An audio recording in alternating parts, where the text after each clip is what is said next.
Continuing that story, we are in the bowels, the stomacha of UNICRON. So, yeah, Jazz and Ben are both inside UNICRON and actually trying to find the way to the Spark Chamber, which is basically... They're being led by the All-Spark Shard here. As it absorbs more energy, it actually begins to glow, and Ben actually turns into another alien here, and this is where he turns into the Void. Credit to Cure the Artist, or 5 years later, or the Ink Tank. So Void is an antimatter manipulator, and Jazz actually states that this could actually be pretty helpful, as Ben does use the antimatter to burn at least decent sized holes so that UNICRON doesn't fully wake up just yet. However, as they get closer and closer, the Allspark begins to glow more and more and more, absorbing some of the dark energy around it, and this actually triggers UNICRON's antibodies. Now, if you guys remember, the antibodies from UNICRON are a pretty common thing here, both in IDW comics and in the Transformers Prime and G1 series, and they begin to attack both Jazz and Ben. Jazz using his newfound abilities, which he opens up with a Arrow Blast, one of the most powerful moves of Lugia at this moment, and he actually does it pretty well. He actually begins to use it while, he's maneuvering around the battlefield. He begins to explode multiple antibodies. However, they just keep coming and coming, and obviously it proves to not be enough. So he asks Ben to actually just go all out, and they'll have to just risk waking up UNICRON. So Ben unleashes a flurry, and I mean a flurry of antimatter orbs, and with, again, antimatter coming in contact with regular matter, it yeah, something's gonna give here, and unfortunately he destroys every single antibody, but also wakes up UNICRON. That's why it's unfortunate. However, when UNICRON yells in pain, Jazz actually smiles at this and actually tells Ben it's a good job. However, UNICRON's awakening triggers the Allspark Shard. Alright, it triggers it in such a way that it continuously begins to draw energy from the area around it, absorbing more and more dark energon. However, UNICRON begins to notice this and acknowledges the presence of both Jazz and Ben, to which he's actually kind of stunned here. In Autobot, a Cybertronian and a human working together, kind of interesting, but again, futile. He offers them a chance to serve him, to be his herald. However, Jazz isn't having that, as he pulls out his crescent cannon and begins to blast at UNICRON's optic, because remember, they are inside of him, so he could shoot him basically in the back of the eye, which honestly, yeah, this obviously does hurt here, but UNICRON again is a god, and this doesn't do any lasting damage at all, as his cornea simply heals, and he decides to unleash his next wave of attack, the Terrorcons. Yeah, I think UNICRON would definitely be able to manifest Terrorcons. I mean, it's literally his power and his ability to resurrect the dead or do anything chaotic. So in all honesty, yeah, this is pretty much in character. And Jazz, using his crescent cannon, goes to town on them. Just starts annihilating them. However, again, the Allspark fragment begins to glow, and it does begin to zap more and more energy. However, it doesn't have enough power to locate the spark of UNICRON. And UNICRON begins to move himself and begins to shift his body around, making it much more difficult for them to locate his spark chamber fully. Alright, so again, UNICRON also taunts them as well, saying that they'll lose their planet, they'll lose everyone they love once he's fully awakened and fully restored, and that the Allspark will be the catalyst to it. To which Jazz simply just tells Ben they're gonna need something a bit more powerful.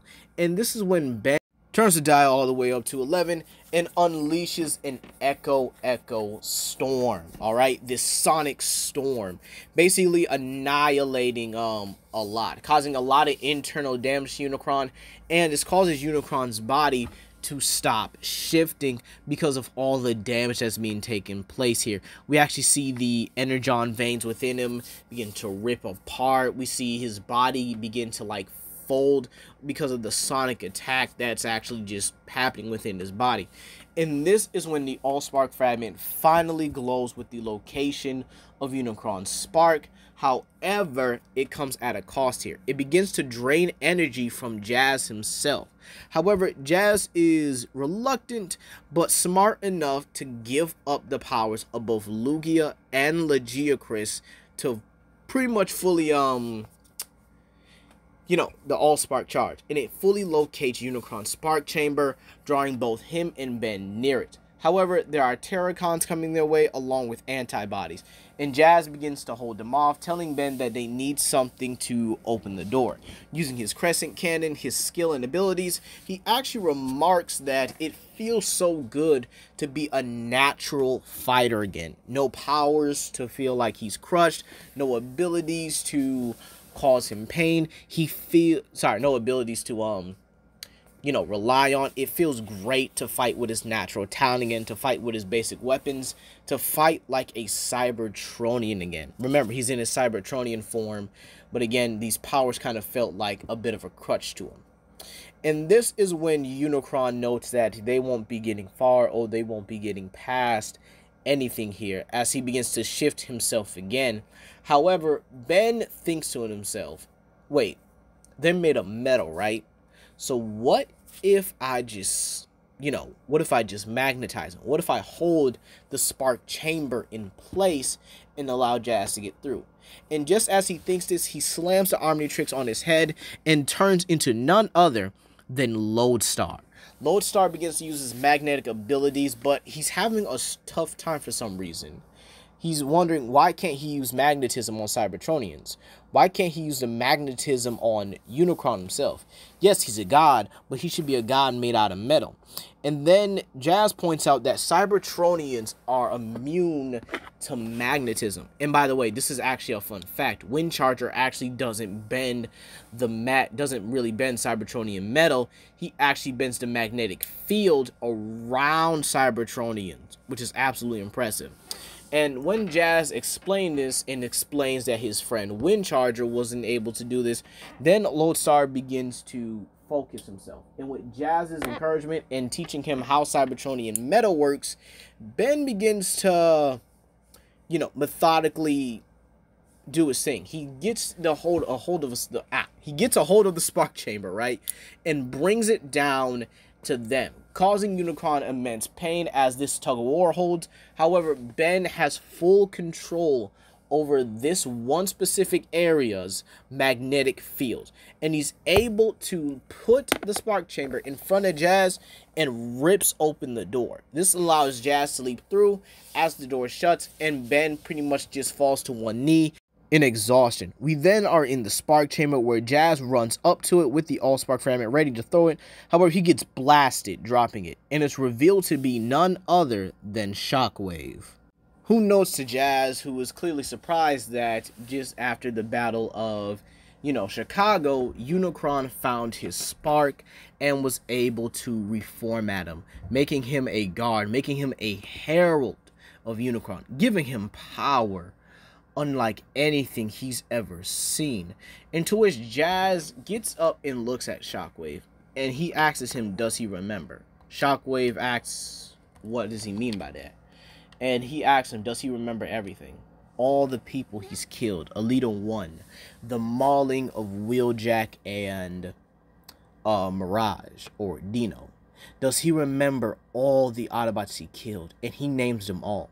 Brawn, Smokescreen, Blazemaster, Jolt, Dune Runner, Knockout.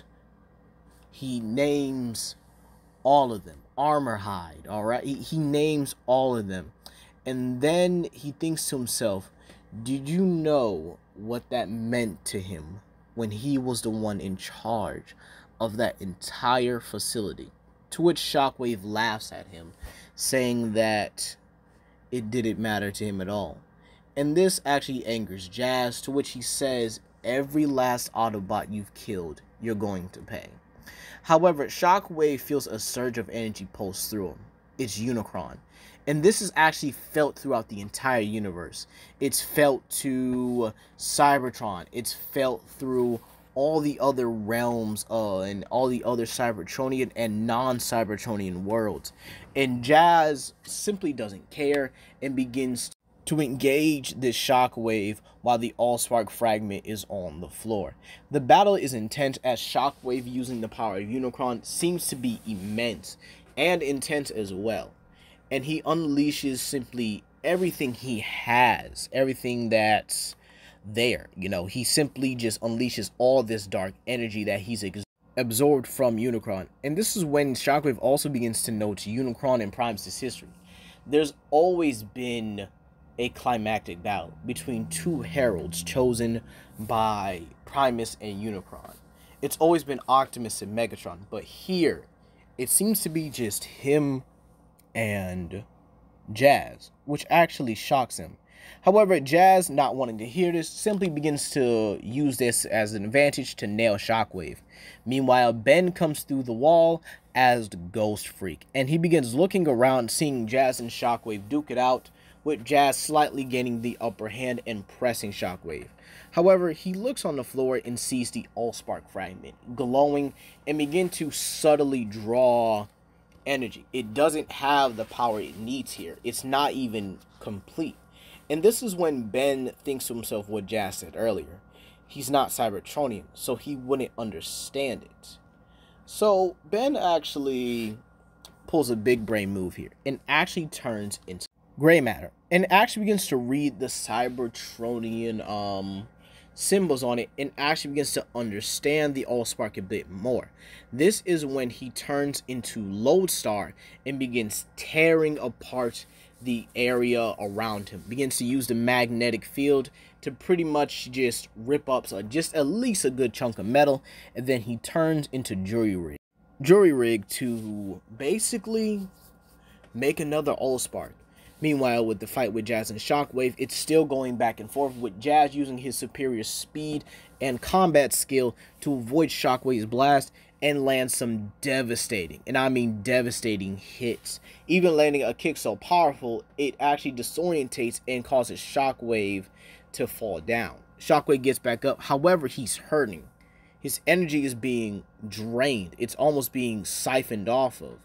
And he can't understand why, as he yells out in pain. And this is when Jury Rig shows that he has a full Allspark cube, exactly like the original one, using the parts of Unicron itself to make and even complete this Allspark with the same symbols as the original one. Crazy, ain't it? And as this begins to drain Shockwave and Unicron's spark here, Jazz takes advantage of this and begins to whoop out Shockwave. And I mean straight up beat this man down. Yeah, Shockwave tries his best to use any combat skill he can. However, Jazz simply just has the upper hand here. He can't fight the drain and a physical battle at the same time. Jazz uses this opportunity to not only rip off Shockwave's cannon arm, but to pretty much just detonate it and explode it right in his face. And this is when we see Unicron Spark attack both Jazz and Ben, with both of them turning in, well, Ben turns into Accelerate to dodge the lightning blast, and Jazz simply uses his agility to grab the Allspark and simply begins to swing around with his grappling hook and pretty much throws it into Unicron Spark. And this actually causes a chain reaction, right? So the Allspark begins to open as it draws in Unicron from its many fragmented angles. This draws in Unicron Spark, pretty much just trapping him inside of the Allspark. Reverting back into his human form, Jazz actually thanks Ben, but first they had to find a way to get out of here. And since Unicron is now offline, Ben uses his Accelerate to actually just run through, and they both hold their breath as they enter the water, and Ben actually uses a makeshift tornado to get themselves back to the surface. And this is when, you know, Jazz actually does something a bit different for once and hands Ben the Allspark, saying that he trusts him enough to finally have Unicron himself. To which Ben is a bit shocked and says everyone at Plumber's HQ is not going to believe this at all. However, they have one more thing that they need to do. And this is where, using accelerate speed, right, Ben grabs Jazz and rushes him to Jury's underground arena. And as promised, he would have made it to see Jury in her final round against last year's champion, Sea Viper. And this is where it actually takes a shift here. Jury has been fighting against fighter after fighter nonstop, and she is a little tired, but she's been reserving herself for this final round. Sea Viper uses her electrical gauntlet to try and gain an upper hand, but again, Jury is far faster thanks to her training, and her stamina is a lot better. However, once she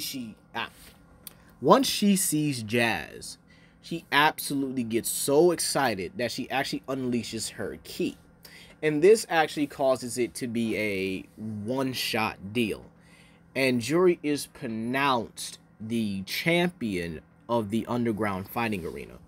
However, this is not how we end our, or at least this chapter for right now.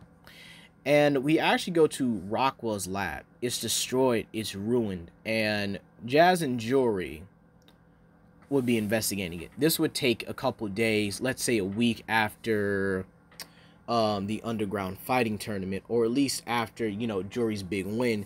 And Jazz and Jury would be looking all over the place, kind of starstruck, calling for Duncan, calling for Rockwell. Jazz even tries to call him, but he doesn't answer.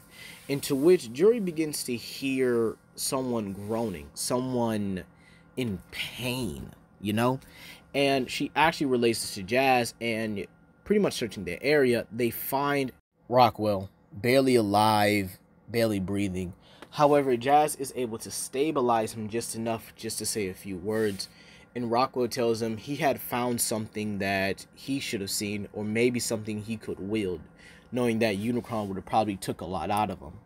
And he says the Black Dragon came in and they took him, and he could have sworn he saw Duncan with them, but he doesn't know why.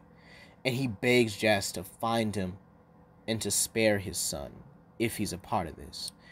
Dying in his arms, Jazz would leave him there, and Jury would ask him, what's the next move? To which Jazz says, well, right now, he doesn't know what he's going to do. But he does know that they need to find Duncan and whoever the Black Dragon clan is. And that's where we're going to leave it off for today, you guys. Please comment down below, like and subscribe and share it to friends. This is Legendary Grimlock, and I hope you guys have a blessed day. And I'll see you guys for the final chapter. Peace.